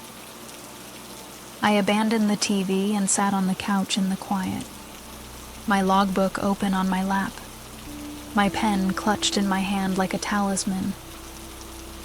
I was a seismologist, waiting for the first tremor of an earthquake I knew was coming. The sound started earlier than usual. At just after 1 a.m, the familiar low rumble began. But it wasn't over the living room. It was coming from the direction of my bedroom, and it was more intense than I had ever heard it before. It was a deep, grinding sound, as if the heavy object was not just being rolled, but was being pressed down with immense, unbearable weight. A weight that threatened to splinter the old floorboards above. Then came the tapping. It was not the soft, inquisitive sound from before. This was a frantic, frenzied series of hard, sharp raps, like a hailstorm against a tin roof. It was a sound of immense energy, of something desperate and angry, and it was coming exclusively from the ceiling of my bedroom. It was as if the entity, which had previously roamed the entire apartment above, was now focusing all of its energy, all of its intent, on that one specific spot. Against my better judgment, I felt a morbid, terrifying compulsion to get closer. I couldn't just listen from the living room anymore. I had to know. I had to be there. My fear was being overridden by a desperate investigator's need to observe the phenomenon at its most intense. Slowly, my legs feeling like they were made of lead, I got up from the couch and walked towards my bedroom door. I stood before the closed door, the frantic tapping from within the room, a horrifying, muffled drumbeat. My hand trembled as I reached for the cool brass of the doorknob. I was willingly walking into the heart of the storm, into the one room I had designated as too terrifying to enter, but I had to see. I had to be a witness to whatever was happening. I turned the knob and pushed the door open. The room was dark and cold. The sound was deafeningly loud in here, a physical assault that seemed to make the very air vibrate. The frantic tapping was happening directly above my bed, a precise and focused point of furious energy. I stood in the doorway, paralyzed, my eyes fixed on the ceiling above my pillows, where a small, almost imperceptible vibration was causing tiny dust motes to dance in the faint moonlight. The tapping stopped. The sudden silence was somehow more terrifying than the noise had been. It was a silence of anticipation, the held breath before a final, terrible blow. I remained in the doorway, my body locked in place, my gaze fixed on that spot on the ceiling. I knew, with an instinct that transcended logic, that the performance was not over. This was merely an intermission before the main act, and I was its sole, captive audience. Then, the rolling sound began again, but it was different. The heavy, dragging sound was there, but it was amplified, imbued with a vicious energy. It sounded like the object, whatever it was being deliberately scraped and ground into the floorboards above, with the intent of not just moving across them, but of burrowing through them. It was a sound of determined, focused destruction, and it was happening right above my head. I watched, mesmerized by terror, as a thin, dark line, like a pencil mark, appeared in the plaster of the ceiling. It started small, a tiny fracture, but with every passing second of the grinding, rolling sound, the line grew. It snaked its way across the white expanse, a spider web of damage spreading from a single, horrifying epicenter. The building was groaning under the strain, a low guttural sound of a structure in pain. The barrier was breaking. The thin layer of plaster and lath that separated my world from the source of the nightmare was giving way. I could hear the faint, sharp crackle of the plaster fracturing, a sound like ice breaking on a frozen lake. The entity was no longer content to simply haunt the space above me. It was now actively, physically, breaking through. It was coming into my world. Then, with a final grinding shudder, the rolling stopped directly overhead. I watched as the main fracture in the ceiling widened. A small chunk of plaster, no bigger than my thumb, broke free and fell, landing silently on my pillow. It was followed by a slow, steady trickle of debris. A fine gray dust, mixed with splinters of ancient wood and something that looked like dried, desiccated insulation, began to rain down onto my bed. I stood there, in the doorway of my own bedroom, and watched as my home was violated. The dust, which I had once found only on my nightstand, was now falling like a morbid gray snow onto the place I was supposed to feel safest. The entity had breached the walls. It had crossed the final boundary. It could now physically touch my space, drop the refuse of its own dark world into mine. The trickle of dust eventually slowed, then stopped. The silence that returned was absolute, a dead, final silence. The silence of a thing that has accomplished its goal. I looked at the mess on my bed, at the ugly, jagged crack that now scarred my ceiling. This was no longer something I could hide or explain away. This was a wound. A physical wound on my home that mirrored the wounds on my psyche. A despair deeper than any I had yet experienced washed over me. It was a cold, heavy, and final despair. My home was not safe. My bedroom was a disaster zone. The police would not help me. My own sister thought I was losing my mind.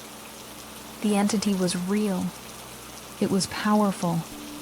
And it was now, for all intents and purposes, inside my apartment with me. There were no barriers left between us. I slowly backed out of the bedroom, pulling the door shut on the scene, on the dust and the crack and the violation. I slid down to the floor in the hallway, my back against the closed door, and finally, for the first time since this ordeal began, I cried. They were not tears of fear or frustration, but of pure, hopeless defeat. The entity had won this battle. It had proven its power in the most undeniable way possible. I was no longer a tenant living below a strange noise.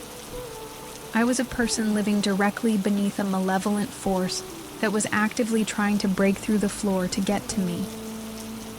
The question was no longer what the sound was, or who was making it. The only question that mattered now was a terrifyingly simple one. What was it going to do next? The tears eventually dried, leaving behind a cold, hard clarity. I spent the rest of that night on the couch, staring at the closed bedroom door. The image of the cracked ceiling and the dusty pillow burned into my mind. The despair was still there, a heavy anchor in my soul. But something else was beginning to form around it.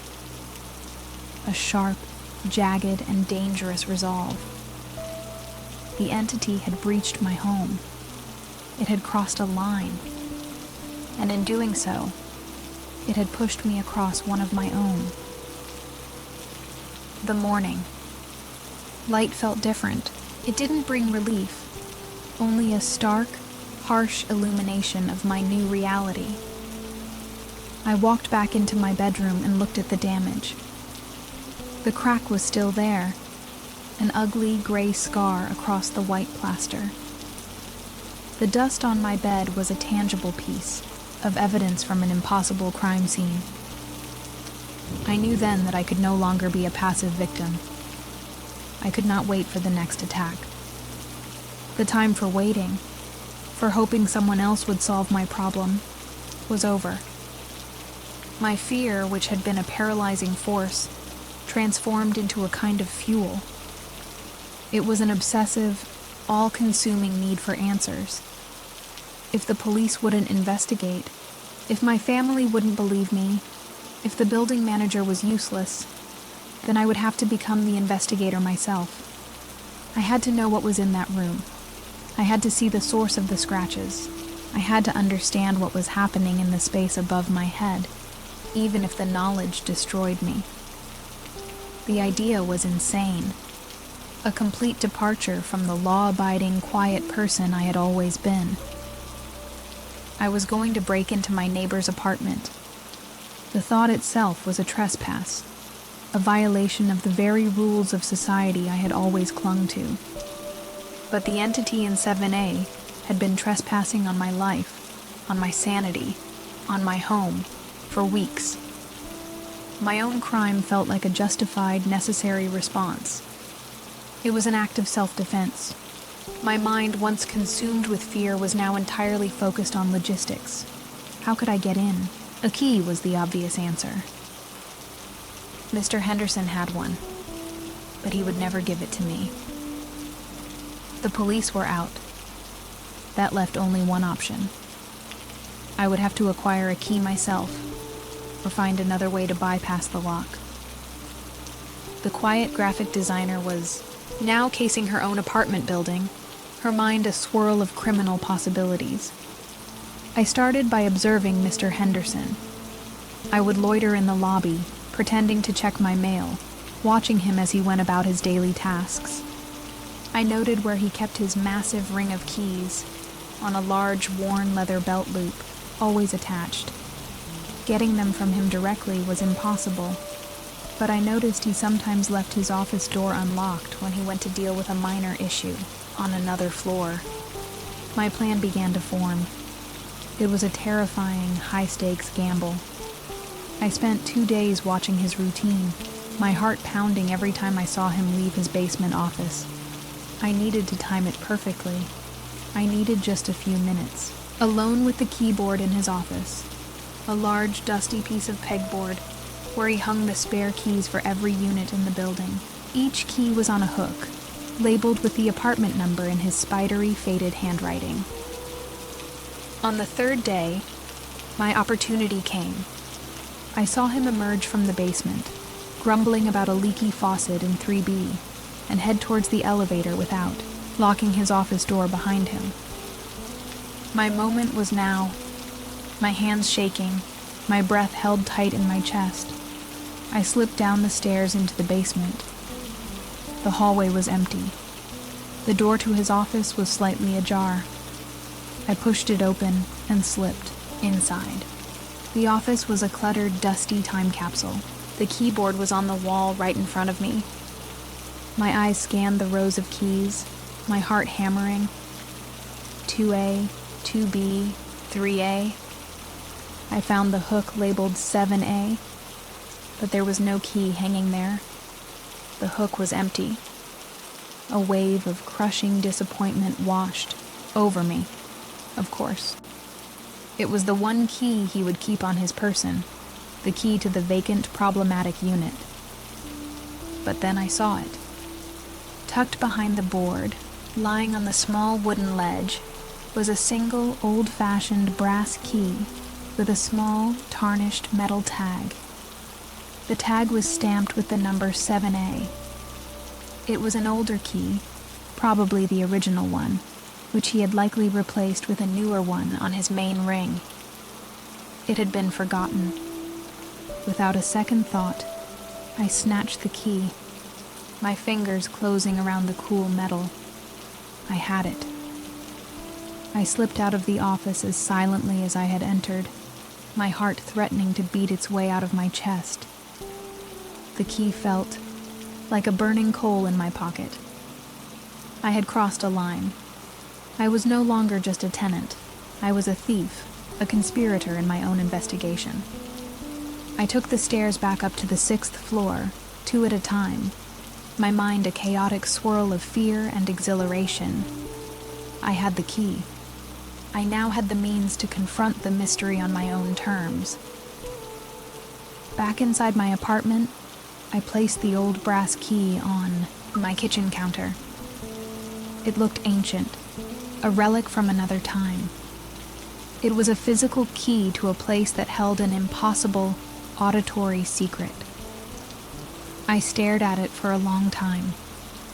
It represented a final, irreversible choice. To use it would be to step through a door from which I might not be able to return, at least not as the same person I was before. But the alternative, to live in this state of constant, passive terror, was no longer an option. I decided to wait until the time of the haunting itself. I would enter apartment 7A between 2 and 4 in the morning, during the hours when the entity was active. It was a terrifying thought, to willingly enter the space during its ritual, but it felt necessary. I didn't just want to see the aftermath. I wanted to be there during the performance. I wanted to see, with my own eyes, what was making that terrible, impossible sound. The day passed in a blur of heightened, anxious energy. I couldn't work. I couldn't eat. I just paced my apartment, the brass key a heavy weight in my pocket, my mind racing through every possible scenario. What would I find? A person? An empty room? Something worse? I gathered a small toolkit for my trespass. A flashlight, my phone for recording, and a heavy kitchen knife that I clutched in my hand, its handle slick with my own sweat. As night fell, my resolve was tested. Every fiber of my being, every rational thought, screamed at me to stop, to throw the key away, to call the police and confess my theft. Anything but open that door. This was madness. I was a graphic designer, not a paranormal investigator or a cat burglar. But then I would look at the crack in my bedroom ceiling, and my resolve would harden again. The evidence of the haunting was etched into my own home. I had to know why. I waited until the clock on my phone ticked past 2 a.m. I listened intently. The silence from above was absolute. There was no rolling, no whispering. It was as if the entity knew what I was about to do, and it was waiting for me, or perhaps it was my turn to make the noise, my turn to be the one who disturbed the peace in the dead of night. I took a deep breath, clutched the knife and flashlight, and stepped out into the silent hallway. The walk to the door of 7A was the longest walk of my life. Each step on the worn hallway carpet felt like a momentous, fateful decision. The air was cold and still. The building was asleep, unaware of the crime I was about to commit. I felt like a character in a horror movie, the one who foolishly decides to go into the basement alone. But my fear was now overshadowed by a desperate, all-consuming curiosity. I stood before the door, its dark wood seeming to absorb the faint light from the hallway fixtures. The number 7A in tarnished brass seemed to stare back at me, a silent, mocking challenge. I pulled the old key from my pocket. My hand was shaking so badly that it took me 3 tries to guide the key into the lock. It slid in with a gritty, scraping sound. I closed my eyes, took one last shuddering breath, and turned the key. The lock was old and stiff, but with a final protesting groan, it gave way. The deadbolt retracted with a loud, definitive clunk that echoed in the silent hall. The sound was a point of no return. I had done it. I had breached the barrier. The door was unlocked. For a long moment, I just stood there, my hand on the cool brass doorknob, my heart pounding a frantic, terrified rhythm against my ribs. I pushed the door open. It swung inward with a low, mournful creak, revealing a sliver of perfect, absolute, darkness beyond. A wave of cold, musty air, the same air I had smelled in the dust from my ceiling, washed over me. I stood on the threshold, balanced on the knife's edge between my world and the source of my nightmare. My trespass had begun. I raised my flashlight, took a step forward, and crossed from my world into its. The beam of my flashlight cut a nervous, trembling path through the darkness, illuminating a scene of profound stillness. The apartment was just as the police had described it, a ghost of a home. Every piece of furniture was shrouded in a white dust sheet, their forms like a lumpy, silent congregation of mourners. The air was thick and heavy, the smell of dust, cold plaster, and something else, something faintly metallic and old, filling my lungs with every shallow breath I took. I closed the door softly behind me, the click of the latch echoing loudly in the dead quiet. I was inside. My eyes darted around the room, searching the shadows, my knife held tightly in a white-knuckled grip. I half expected someone to leap out at me, a gaunt, wild-eyed squatter furious at my intrusion. But there was nothing. Only the oppressive silence and the thick, undisturbed dust that coated every surface, a fine gray snow of neglect. My flashlight beam found the floor, and there they were, the scratches. They were even worse than I remembered. A pair of deep, parallel gouges that scarred the hardwood, running from one end of the living room to the other. Seeing them again, here in the silent darkness, sent a fresh wave of terror through me. They were so violent, so deliberate. This was the path of the sound. This was the track where the impossible journey took place every night. I followed the tracks with my light, my feet shuffling softly through the dust. They led from the wall that bordered the hallway to the far wall by the windows. It was a straight, unswerving path. I knelt down, touching the edge of one of the deep grooves. The wood was splintered and raw, as if something incredibly heavy and rough had been ground into it, over and over, with immense pressure. What kind of object could do this? And who would have the strength to move it? My investigation became more methodical. I was no longer just a terrified victim. I was a detective, searching for clues in a crime scene that only I understood. I moved through the apartment, my flashlight beam cutting through the gloom. The small kitchen was empty, its counters bare. The bathroom was a study in stillness, the porcelain of the tub and sink coated in a thick layer of grime. There was no sign that anyone had lived here, or even been here, for a very long time. I checked the bedroom next. It was the room directly above my own, the place where the sounds had been the most intense, the room that had scarred my own ceiling. The furniture was shrouded in the same white sheets. I approached the bed, and, with a trembling hand, lifted the corner of the sheet. It revealed an old, dark wood bed frame, the mattress bare. There was nothing there, just emptiness. The source of the intense, focused tapping was a complete mystery.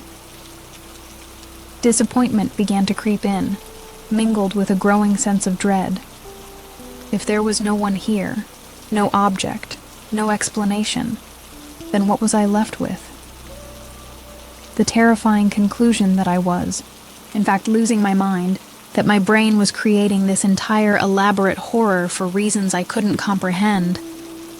Was this all just a symptom of my own private madness? The thought was more terrifying than any squatter. I was about to leave, to retreat back to my own apartment with no answers and a new, more profound fear of myself. But my flashlight beam caught something as I passed the hall closet. The door was slightly ajar, On a mission to be thorough, to leave no stone unturned, I pulled it open. It was mostly empty, save for a few old wire hangers and a single cardboard box tucked away in the far corner, almost hidden in the shadows. My heart quickened. A box. A container of forgotten things. It was the only object in the entire apartment that wasn't covered by a dust sheet. It felt out of place. A detail that didn't fit the narrative of a professionally cleared out apartment. With my breath held tight in my chest, I reached in and dragged the heavy, dusty box out into the faint light of the hallway. It was sealed with old yellowed tape. With the tip of my kitchen knife, I sliced through the tape. The sound was loud in the silence. I lifted the cardboard flaps and aimed my flashlight inside. The box was filled with the mundane detritus of a past life. A few old, faded photographs of people I didn't recognize. A child's worn-out teddy bear with one button eye. A stack of old postcards. And at the very bottom, tucked beneath everything else, was a small, leather-bound book. A diary. I picked up the diary, its leather cover cracked and dry, like old skin. It felt ancient. I opened it carefully, the pages stiff and yellowed with age, threatening to crumble at my touch. The inside was filled with the looping, unsteady cursive of a child. The ink was faded, but the words were still legible. The first entry was dated 1974. I was holding a ghost in my hands, a voice from 50 years ago, preserved in paper and ink. I sat on the dusty floor of the hallway, my flashlight beam steady on the page, and I began to read. The diary belonged to a young boy named Thomas. His early entries were mundane, the simple observations of a child, a trip to the park, a favorite television show, a complaint about his dinner. He wrote about his parents, about his small bedroom, about the sounds of the city outside his window. It was a normal, happy life, but as the entries progressed, a darker thread began to emerge. Thomas started writing about the night rules. He wrote about how his father would wake him up after his mother was asleep. He described being taken into the living room, into the darkness, and being given what he called the thinking ball. He wrote that it was his father's special ball, and that it was very, very heavy, cold to the touch, and filled with something that sloshed like lead. My blood ran cold. I kept reading, my eyes flying across the page. Thomas wrote that his father told him the building was old, and that old buildings get hungry. He said that the walls had ears, and they had mouths, and that they whispered bad things at night. His father told him that the only way to keep the whispers quiet, to keep them from getting into their dreams, was to play the game. The game was simple. He had to roll the thinking ball. Daddy says I have to roll it slow, one entry read, the childish handwriting shaky, from the door to the window, back and forth. He says the rolling sound makes the walls feel full, so they don't have to eat. He says it pushes the whispers back into the cracks. I don't like the game. The ball is heavy. But Daddy says we have to do it. We have to keep the whispers quiet. My own whispers. He had heard them too. I felt a wave of nausea. The sound that had been tormenting me, the heavy, rolling sound, was not the haunting. It was the echo of an attempt to fight a haunting. The boy, Thomas, and his terrified father were not the source of my horror. They were its first victims. They were trapped in the same nightmare I was, 50 years ago, trying to placate some older, deeper sickness in the building with a bizarre, desperate ritual. The diary didn't say what the whispers were, or what happened to the family. The last few entries were short, filled with a child's fear. "The ball is not working anymore," he wrote. "The whispers are getting louder. Daddy is scared."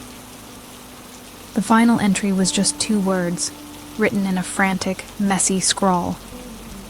"They're hungry." And then the diary ended. The rest of the pages were blank. Closed the book, my hands trembling. The revelation was infinitely more terrifying than a squatter or a ghost. This was something ancient, something embedded in the very structure of the building, a malevolent consciousness that the residents had been fighting, and apparently losing to, for generations. The rolling sound wasn't the monster. It was the sound of the cage being rattled, a desperate attempt to keep the real monster from getting out. And I had made the police come. I had made them intrude on the space, breaking the silence, the one thing that seemed to keep the ritual dormant. I had stopped the sound. And in doing so, I had perhaps, in my ignorance, let the whispers grow louder. I had let the hunger grow stronger. I had silenced the defense, leaving the ancient evil within the walls unchecked. I sat there on the floor of the dark, empty apartment, the child's diary in my lap, my flashlight beam making the dust motes dance like tiny, frantic spirits. I had my answers, but the answers were 1,000 times more terrifying than the questions had been. I was not being haunted by a person.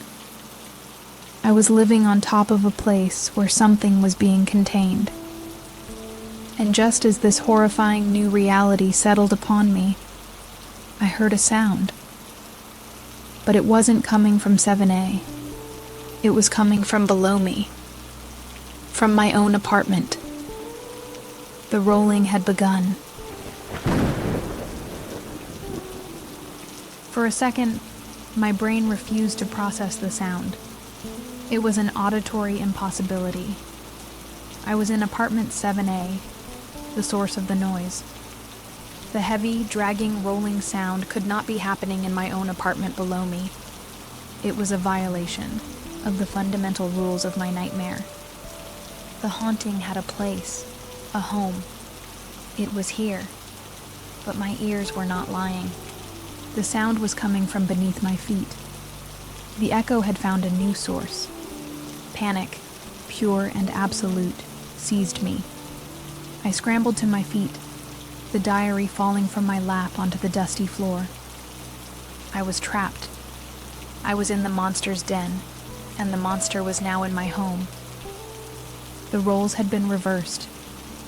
The space I had invaded to find answers had become a prison, while my own sanctuary, the place I so desperately wanted to return to, had become the new heart of the haunting.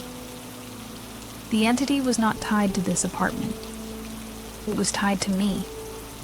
My only thought was to escape. I had to get out of 7A. I ran through the dark, shrouded apartment, my flashlight beam cutting a wild, frantic path. I fumbled for the doorknob, my breath coming in ragged, terrified sobs.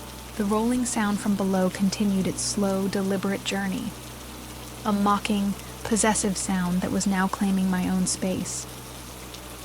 It was as if my trespass had given it permission to descend, to follow me. I wrenched the door open and stumbled out into the relative safety of the silent, dimly lit hallway. I didn't bother to lock the door behind me. I ran the few steps to my own apartment, 6A, and pressed my ear against the wood. It was louder from here. The deep, rumbling vibration was coming from within, a sound that seemed to make the very door tremble against my cheek. And with it, I could hear the whispers, clearer now than ever before, a dry, hungry chorus. I frantically dug in my pocket for my own keys, my fingers fumbling. I had to get inside. It was a primal, irrational instinct. My home was being violated, and I had to get inside to stop it, to confront it.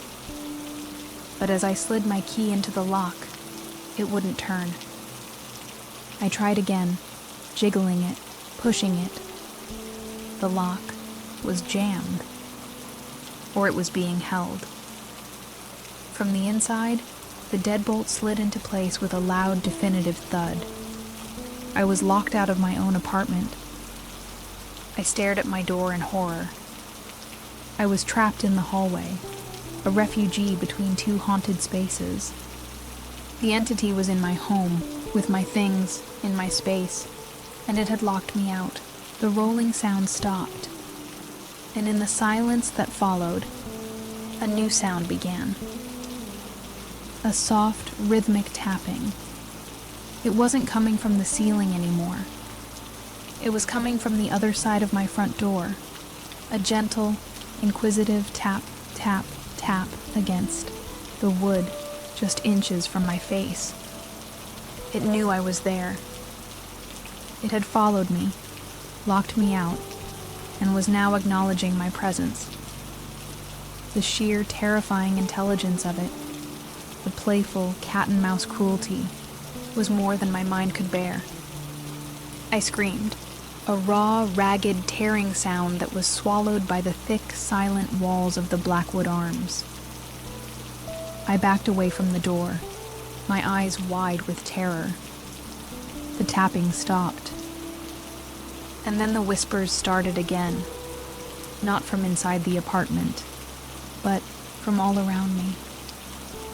They seemed to seep from the very walls of the hallway, a dry, rustling, ancient sound that filled the air.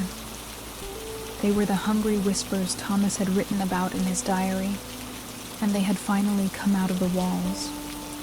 They were no longer contained. My intrusion had broken the 50-year-old ritual that had kept them at bay. I turned and ran. I didn't know where I was going. I just ran down the hallway, down the stairs, my feet pounding on the worn carpet.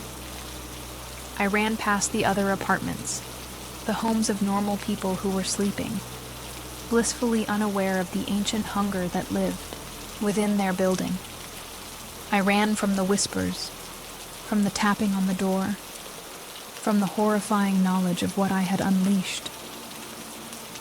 I burst out of the main entrance of the Blackwood Arms and into the cold, clean air of the pre-dawn city.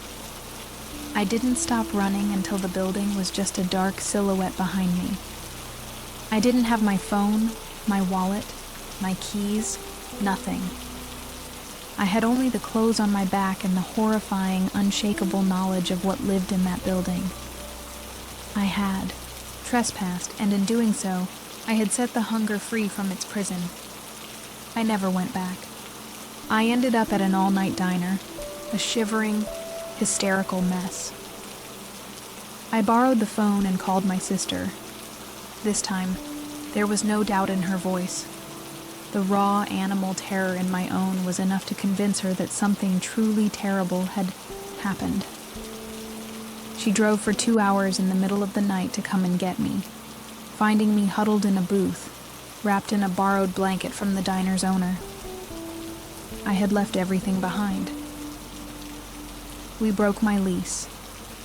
My sister and her husband handled everything. They hired movers to pack up my belongings. They told me later that when they entered my apartment, it was perfectly normal. The bedroom ceiling was flawless, with no crack, no dust. My front door was unlocked. It was as if the events of that night had been wiped clean, leaving behind no evidence, only the deep and permanent scars on my psyche. They thought I had suffered a complete mental breakdown. I didn't correct them. I lived with Jessica for 6 months, slowly piecing myself back together. I went to therapy. I took medication for anxiety. I tried to build a rational explanation for what had happened. A gas leak in the old building causing auditory and visual hallucinations. A psychotic break brought on by stress. I clung to these diagnoses because the alternative, the truth I knew in my bones, was too terrifying to live with. Eventually, I felt strong enough to live on my own again. I chose a new apartment with a deliberate clinical precision. It was in a brand new building, a sterile high-rise made of glass and steel. It had no history, no character, no soul. Its walls were thin, but they were new. I chose a top-floor unit. There would be no apartment above me. There would be no sounds from the ceiling. I was building a new sanctuary, this one based on modern sterility rather than vintage charm. Life found a new, fragile kind of normal. I went back to work. I saw friends, but I was changed. I was a constant listener. I would find myself freezing at the sound of a neighbor dragging a trash can, my heart pounding at the rumble of a passing truck. I could never fully relax. A part of me was always waiting, always listening for the silence to be broken by a familiar, heavy, rolling sound. I've been in my new apartment for a year now. It is quiet. It is safe. The therapy has helped. The story of what happened in the Blackwood Arms has become just that. A story I tell my therapist, a narrative of a difficult time in my life. I have convinced myself that it was a product of my own mind, a temporary madness from which I have now recovered. I have to believe that, to survive. But sometimes, when the city outside is quiet and the hour is late, I feel a familiar coldness seep into the room. I will find myself holding my breath, my ears straining, listening for something that should not be there. It is a reflex now, a conditioned response to the quiet of the night.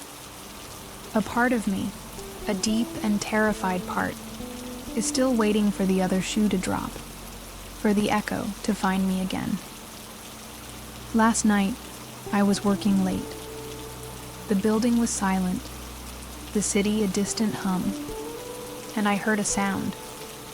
It was faint, coming from the apartment next door, not above. It was the sound of my neighbor pushing their vacuum cleaner. A normal sound, a domestic sound. But for a single heart-stopping second, the initial low rumble sounded so much like something else. So much like the beginning of a slow, heavy, deliberate roll. It was nothing. Of course, it was nothing. It was just a vacuum cleaner. I am safe now. I am on the top floor. There is nothing above me but the roof and the sky. I tell myself this every night.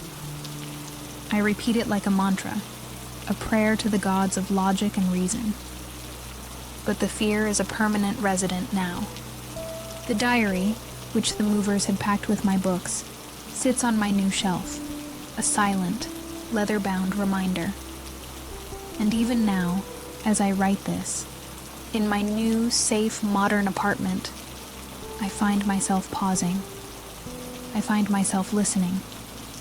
Because just now, from the apartment above me, the apartment that does not exist, on the floor that is not there, I think I can hear a sound. A faint, low, and heavy sound. The sound of something being slowly, deliberately rolled across the floor. And the whispers are starting.